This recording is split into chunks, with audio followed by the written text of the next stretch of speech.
Yung gustong itanong kung ano yung observations natin.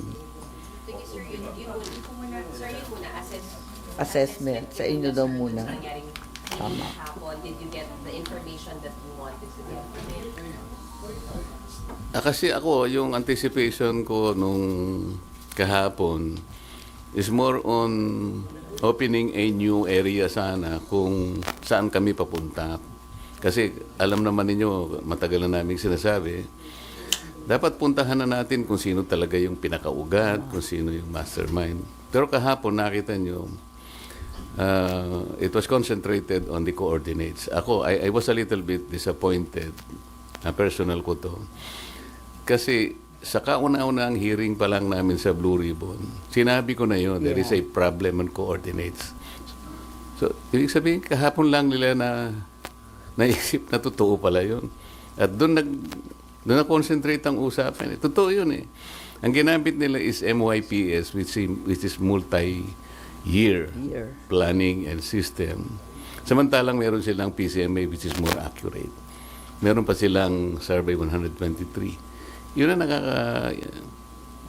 ngayon, inumpisahan na naman sa MYPS. So, anong mapaprofit natin doon?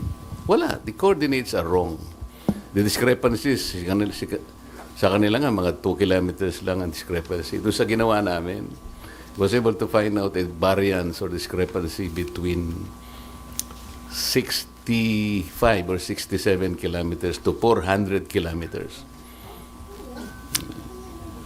So, it is a little bit disappointing on my part kasi I was expecting more. Lalong-lalo na, nandoon si Yusek Bernardo, the former Yusek Bernardo, at nandun din si Yusek Trigib. Kung maalala ninyo,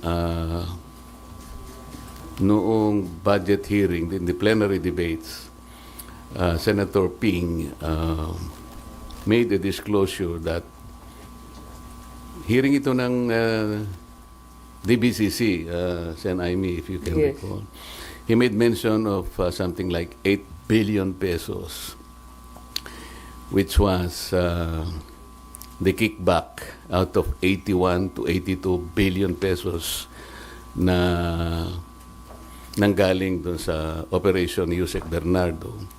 Yung 16% is supposed to be about 8 billion. Binigay niya kay Yusek Trigib.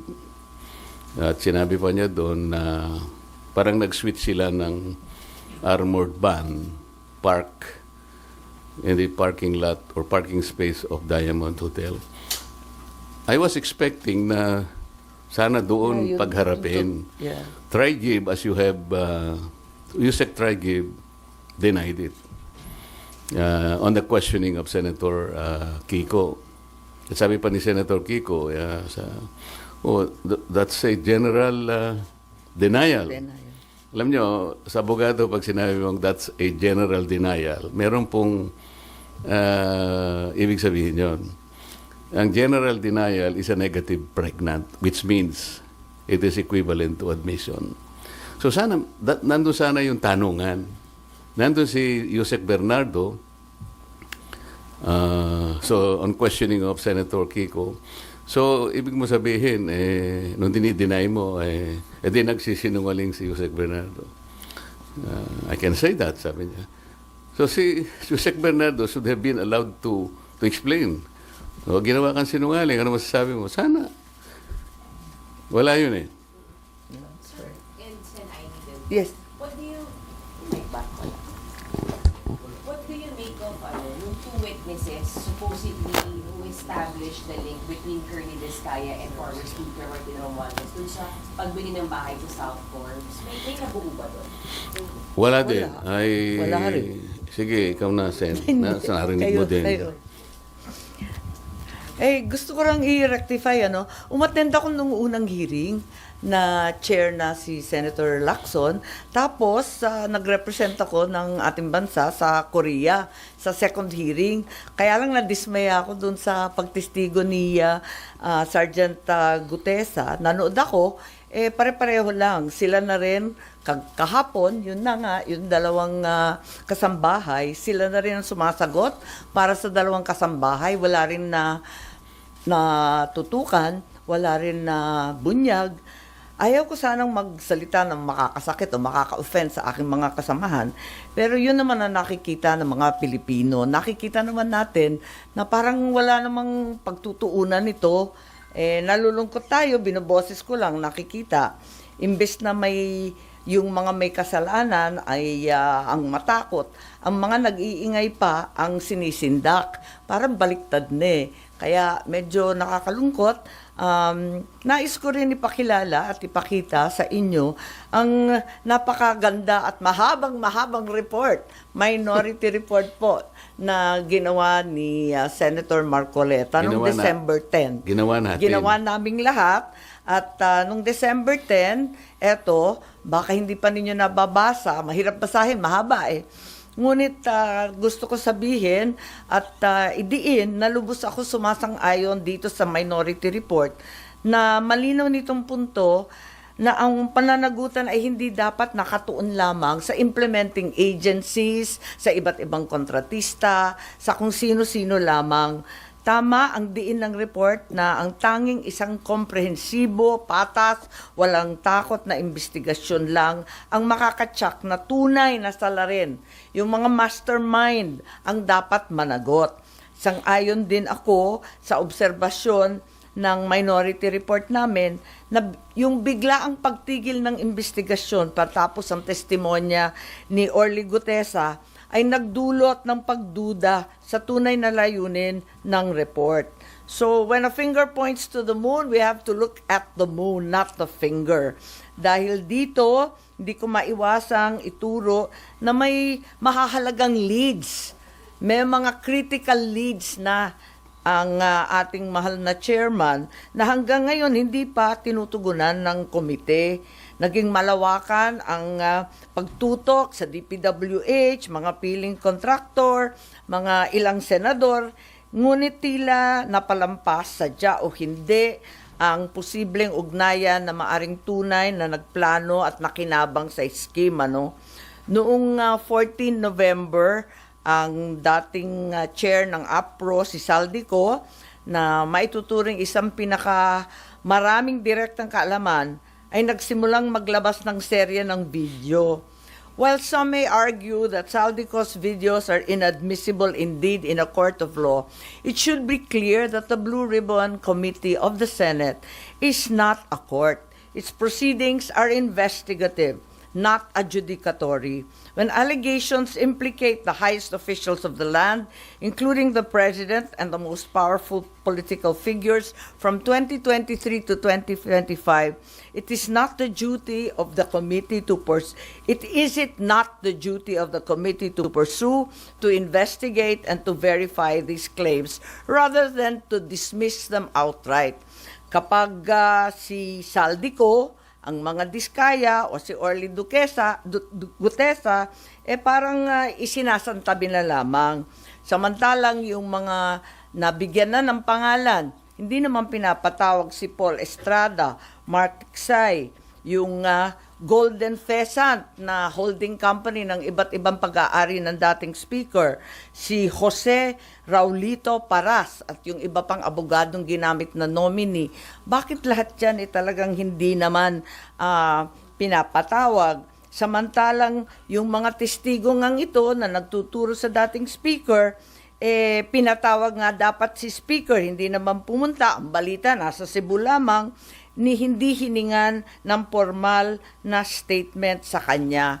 So, ayoko lang na nangingilala ng kamag-anak o kaalyado, dapat tuloy-tuloy nakakabahala kapag ang pahayag ng komite kamakailan na di umano'y walang ebidensya na nag-uugnay sa flood control kay Martin Romualdez. Mga pahayag na inilabas kahit hindi pa tapos ang investigasyon, pati ba naman dito bumabaha ang pambabahala. So, 2 buwan nang nakaraan, ICI at DOJ, sabi, kasuhan na si Martin at si Saldi. Ang Saldico kinasuhan, pero si Speaker Martin Romualdez wala pa rin. Ang kinasuhan sa halip kay Speaker Romualdez sa rekomendasyon ng ICI at DOJ ay si dating Senador Bong Revilla na naservan na ng warrant of arrest, si Senator Joel, si Senator Jinggoy. Marami pong katanungan. Nung November ay inirekomenda na talaga ito. Bakit hanggang ngayon, Enero na, wala pa rin? Ang dami ko nang sinabi. Hindi, totoo Kayo naman na. lahat ang sinabi ni Senator Amy. Alam ko hindi lang nakakabahala kasi pinakamaraming parte ng ating mamamayan ay halos nagagalit sa nangyayari. Na para bang ipinagkikibit balikat lang, ito halos nilimas ang kabangbayan. Ganun po kahirap na ang bansa natin ngayon. Balik po tayo dun sa dalawang testigo na iniharap ng chairman ng Blue Ribbon na nakatakip ang kanilang muka, yung dalawang binibini na di umano ay mga staff ng nagre-renta dun sa bahay na pag-aari ng isang tao. Meron ba kayong napansin doon nung ako'y nagtatanong sa kanilang dalawa? Sana po makapagtanong naman ako sa inyo. Meron ba kayong napansin nung tinatanong ko yung dalawang testigo kung sino po yung sumasagot? Kasi po kung nagtatanong ang isang katulad namin at dinidirekta yung tanong sa kanya, dapat siya po yung sumagot, di ba? Iwanan na po natin yun kung hindi nyo napansin. Ang ibig ko lang sabihin dito, tinatanong ko po siya, bakit kaya kayo napunta doon kung ang inyong layunin lang pala ay ituro yung Diskaya na sila pala yung ginamit na nagpapaalis sa kanila dahil yung daw bagong may-ari, kailangan na yung bahay at tumihingi sila ng ilang panahon pa lang dahil napakahirap maglipat ng kanilang mga gamit. So yung pala si Diskaya lang pala yung itinuturo na siya yung nandun. Ayaw namang aminin ni Diskaya na hindi nga ako nakapunta dyan sa South Forbes na yan. Ba't ako na naman ang tinuturo ninyo? Pwede ko po bang malaman, kayo po nagtuturo kayo, nakatakip ang mukha nyo. Ako po na tinuturo nyo, wala bang karapatan na makita ko man lang ang mukha nyo. Ayaw po, hindi rin pinaalis yung mga maskara. Pero ang isa pong importante doon na dapat napansin nyo, yung sinabi nilang address, 30 Tamarind Street. Kung napapansin nyo, yun ay bahagi ng paglalahad ni Saldico na sinabi niya yung isang 1 billion pesos ay doon i-deliver. Kasi yun ang drop-off point na sinabi, sabi niya, ni Martin Romualdez sa akin, diyan mo dalhin. So, Tamarind. Ang gusto ko sana dapat mayroong mga tanong pa doon eh. Bakit hindi natin tawagin kung sino yung may-ari? Nasaan yung kontrata nasaan yung lease contract? Di ba? Nabanggit lang ang pangalan ni Martin Romualdez, natapos na kami. So, walang na-establish? Ang ini-establish pala nila na si Diskaya pumunta ron para sabihin na yung bagong may-ari, pinaalis na sila. Anong weight nun, sir? Yun nga. Wala. Kaya gusto ko mapansin ninyo lahat. Bakit kinailangan pumunta pa sila doon? Yun lang bang gagawin natin? Ang mga tao, hindi ganun ang expectation po nila eh. Kaya po siguro napilitan kami na maglabas na ng minority report. Hindi lang siya kung ano pa man bagay. Ang mga tao po kasi nagtatanong, ano po ba nangyayari na dyan? Simula po nung ako'y nawala na po na chairman at napalitan nga po. Nung ilabas namin si Gutesa, sinabayan naman yun ng aming legislative break. Matagal po yun. Hanggang sa mag-resign naman si Senator Ping. So, ang mga tao nagtataka. Ano na naman ito? Wala na bang ano ito? Wala bang closure ito? Hindi ba natin malalaman kung sino talaga ganito? Kaya napilitan po kaming maglabas ng minority report. Tinawag po naming minority report for lack of better term. Kasi po kung gagawin nating legal ito na isasang-ayon natin sa aming mga committee, sa ating Senate rules, hindi pa kami pwedeng maglabas kasi kailangan matapos talaga yung committee report.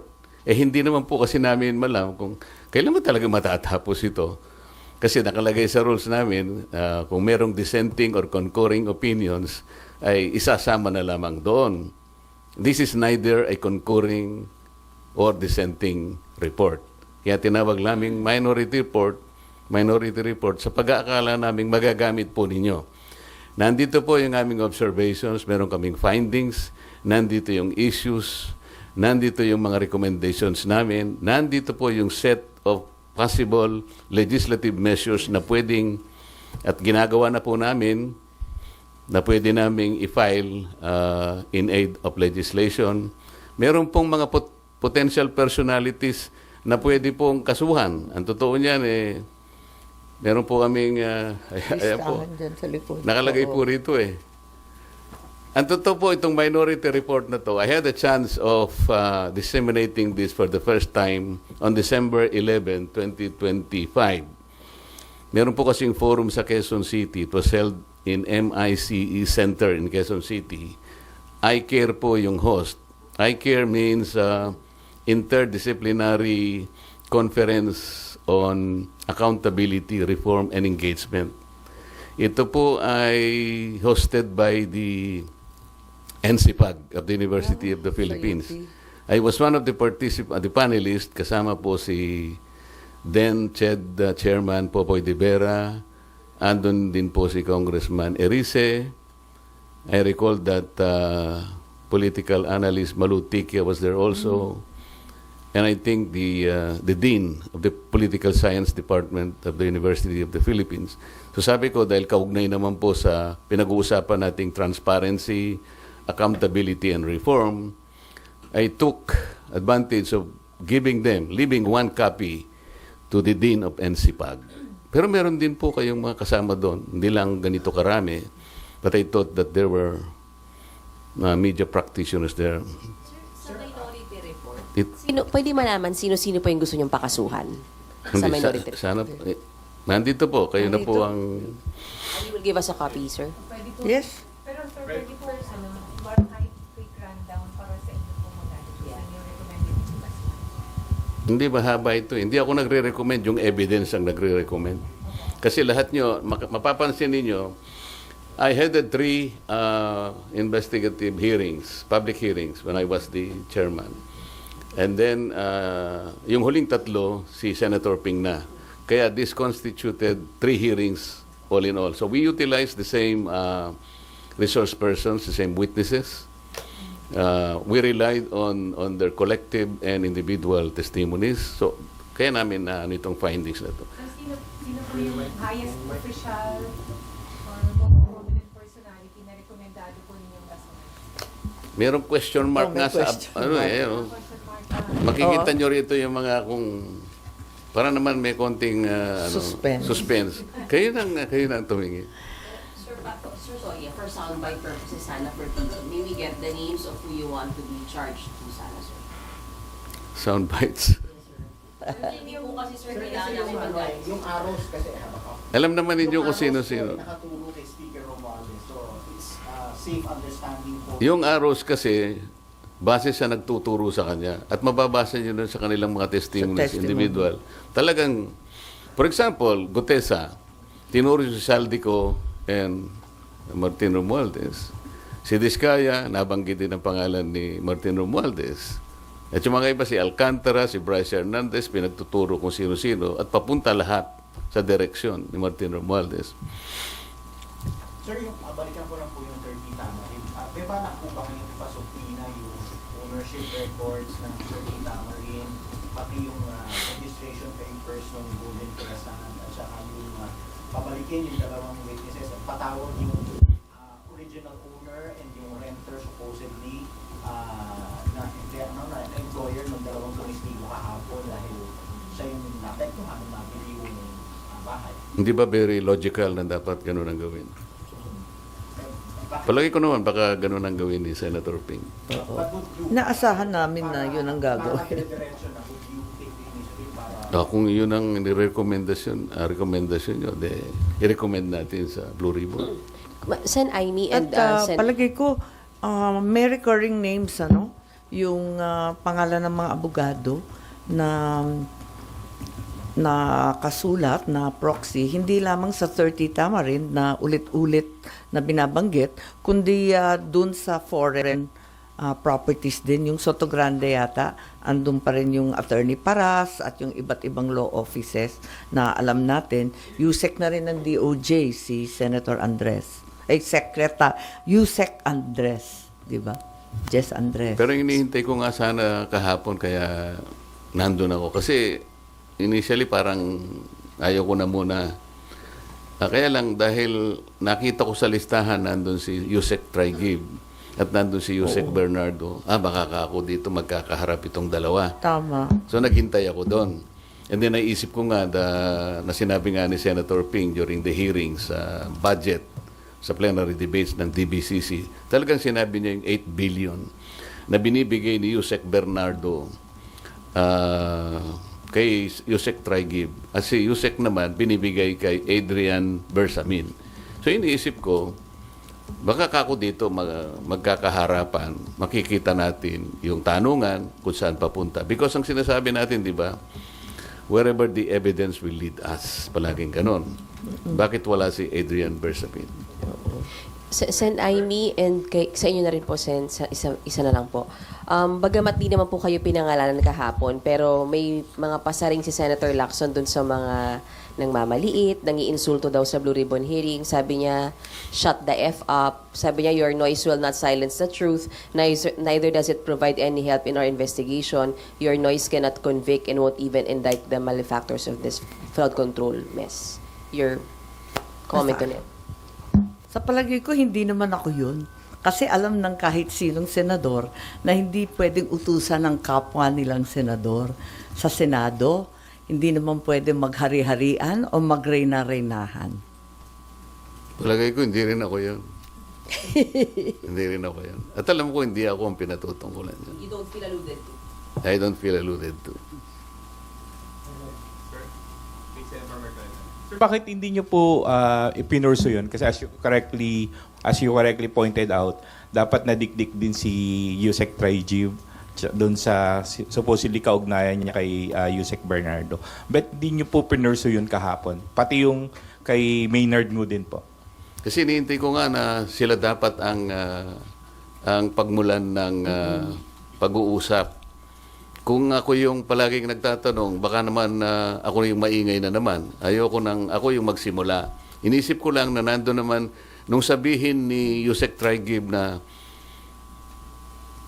kasi sabi ni Senator Kiko, kung dinideny mo yan, ibig mo sabihin sinungaling si Yusek Bernardo.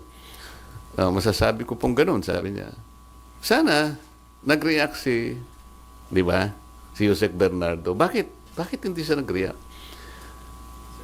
Kaalalahanin niyo, Yusek Bernardo was already admitted under the WPP.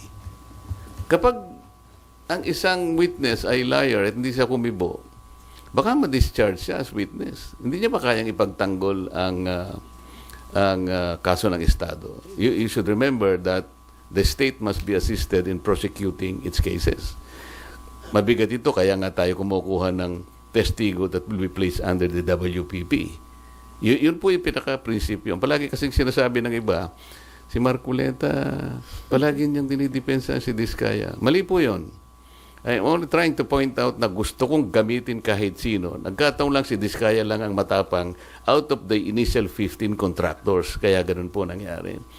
Gusto niya magpa-WPP dahil kaya na po na nangyari. Natatakot sila. Under the law naman, kailangan silang tulungan basta nag-apply sila.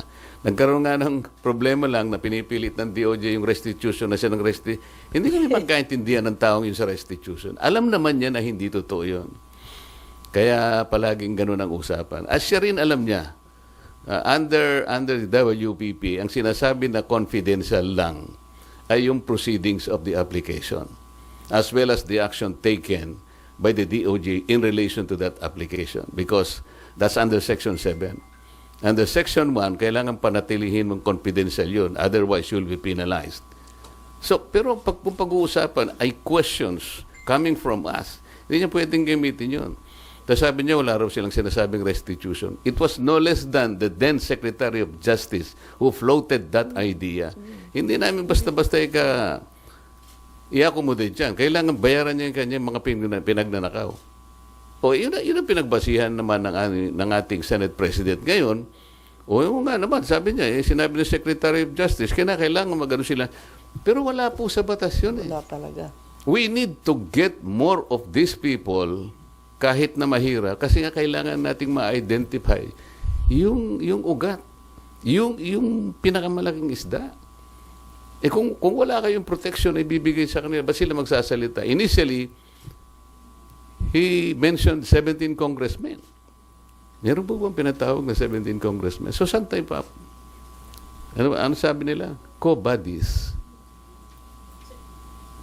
Pero sa susunod po na hearing, you're planning to pursue that angle po yung kay Yusek Olivar, then yung binanggit nyo po yung kay Adrian Bersamin. I-request nyo rin po ba na ipatawag yung Adrian Bersamin? Parang yan ang gusto ng media. Sige, gawin natin.